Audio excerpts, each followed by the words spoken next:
This is the Fox 5 News Block. More questions and answers at this point as officials investigate a driver mowing into a crowd of people early this morning in New Orleans, killing at least 10 and injuring more than 30 others. And more violence on the subways. Police investigating 2 separate stabbing incidents this morning, including one aboard a 2 train.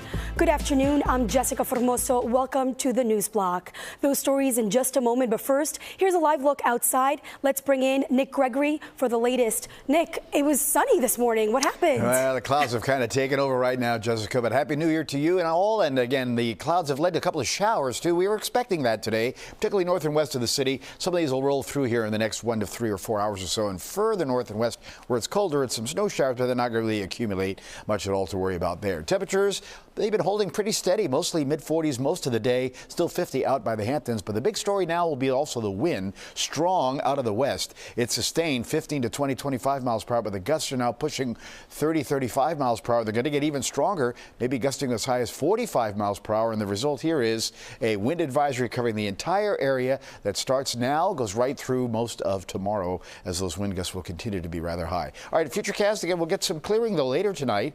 It's going to be colder. We're dropping down into the 30s in the city and a couple of upper 20s off to the north and west. And with that strong wind, it'll feel more like the teens and 20s for sure. Tomorrow, well, back to where we should seasonally be, mostly lower 40s with a combination of sun and clouds, but still a gusty wind. Even colder then for Friday, again, heading down to the 20s and low 30s, and we'll only get back to the higher 30s Friday afternoon. Jessica? Thank you, Nick. And now to breaking news. Police are searching for more answers after a driver rammed a pickup truck into a crowd of people in New Orleans. Officials in New Orleans just wrapped up a news conference. Here's what we know so far. 10 people were killed while more than 30 people are injured. The FBI is investigating this act as an act of terrorism and said an Islamic State group flag was found on the vehicle's trailer hitch. The FBI identified the driver as 42-year-old Shamsuddin Jabbar, a U.S. citizen from Texas, who was killed in a shootout with police following the attack. The college football playoff game that was supposed to take place today in New Orleans has been postponed. We're going to bring. The FBI has identified the suspect as 42-year-old Shamsuddin Jabbar, who is a U.S. citizen from Texas. And they say they do not believe that he acted alone. An ISIS flag was found on the trailer hitch of the Ford truck that he drove into a crowd of people on Bourbon Street around 3:15 this morning before opening fire in the early hours of New Year's Day, killing at least 10 people and injuring dozens. Police say he drove onto the sidewalk around a police car and steel barriers in the French Quarter before he was killed in a firefight with police at the scene.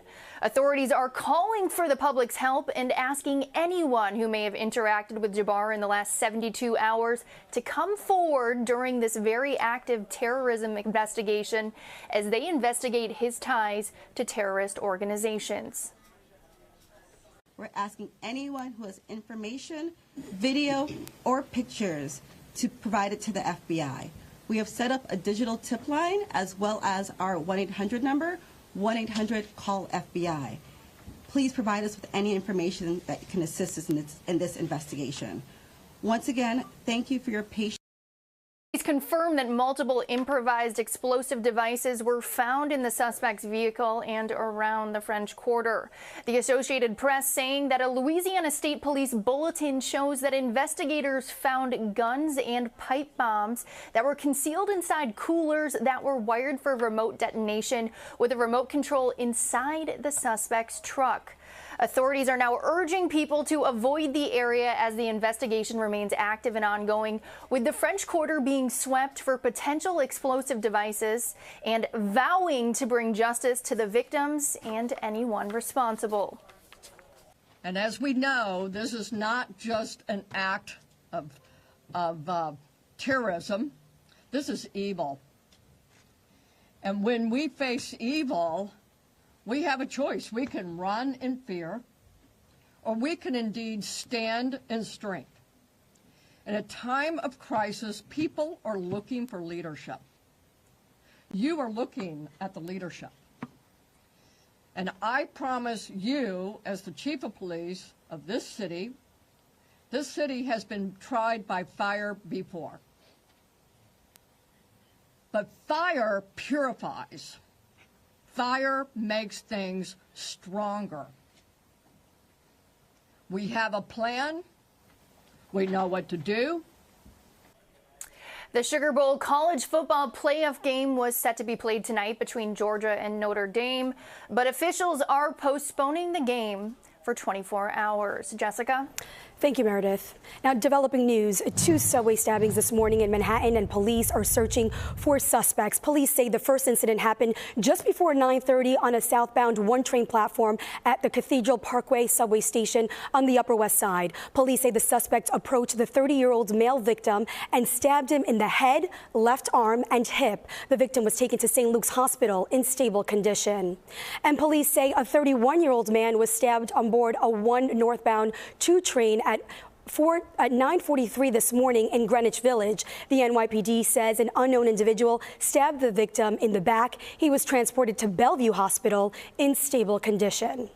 A man has died after being slashed across the neck early this morning in Harlem. This is Citizen App video of the crime scene. Police say just after 4 this morning, they found an unidentified man with a slash wound to the neck at 137th Street and Lenox Avenue. The man was taken to the hospital where he was pronounced dead. There is a person of interest in custody. This is the city's first homicide of 2025. Police have arrested a 23-year-old man they say is responsible for pushing a man in front of a moving train yesterday afternoon. It happened at the subway stop at 18th and 7th Avenue. Kamal Hawkins is now charged with attempted murder and assault. The victim is alive this morning. We're told his injuries, however, are very serious. This video was given to us by someone who says they saw the incident unfold as the train pulled in. As a result, subway riders are scared for their safety. 15-year-old with me, and I was like, step a little bit further away, and every time I looked down there, I was like, this is something that could happen. So I actually already kind of had that little bit of anxiety from just what I've seen in the media. Me and my baby won't be on this train no more. I know that much. That's it. That was it for me. I didn't need one more. And we're not doing 3 strikes. 2 strikes, that was it. Mayor Adams calls the push an appalling act of violence and says his heart goes out to the victim and their families.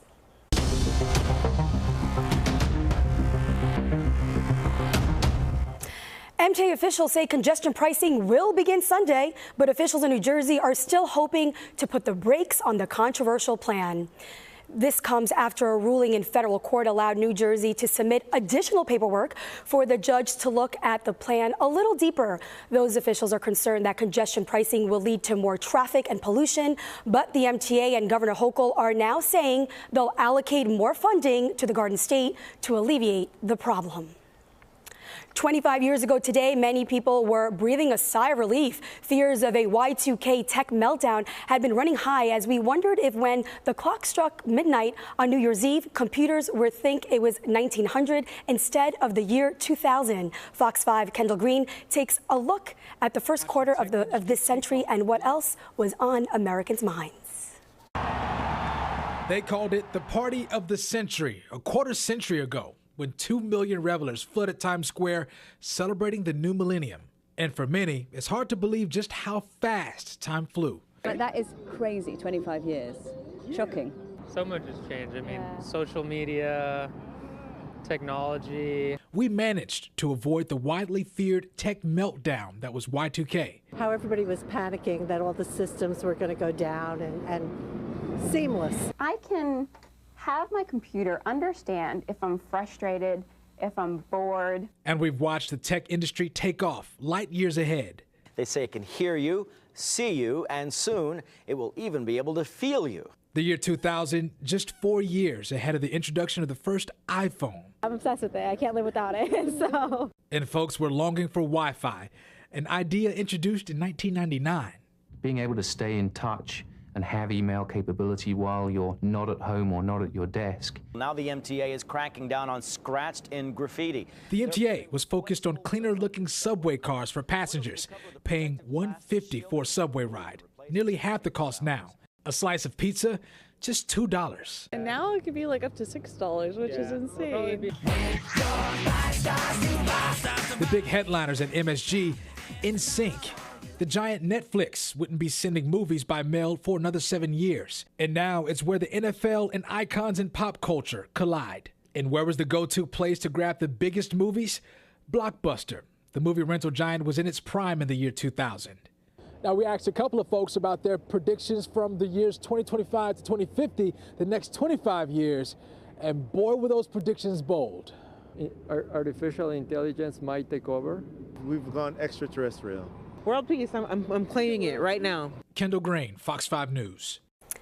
Some New Yorkers are starting 2025 with a splash, braving the cold waters of the Atlantic for the annual Coney Island Polar Bear Club New Year's Day plunge. Take a look. The annual tradition is all about having fun and celebrating the new year in true Coney Island style. Every year, plungers from all over the world come to Coney Island to experience this unique New Year's Day event. The plunge is organized by the Alliance for Coney Island and the Coney Island Polar Bear Club to raise money for local charities.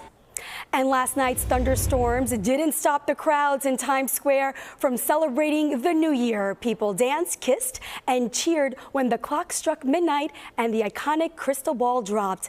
And not long after, the Department of Sanitation workers cleaned up the roughly 3,000 pounds of wet confetti from the grounds from the crossroads of the world.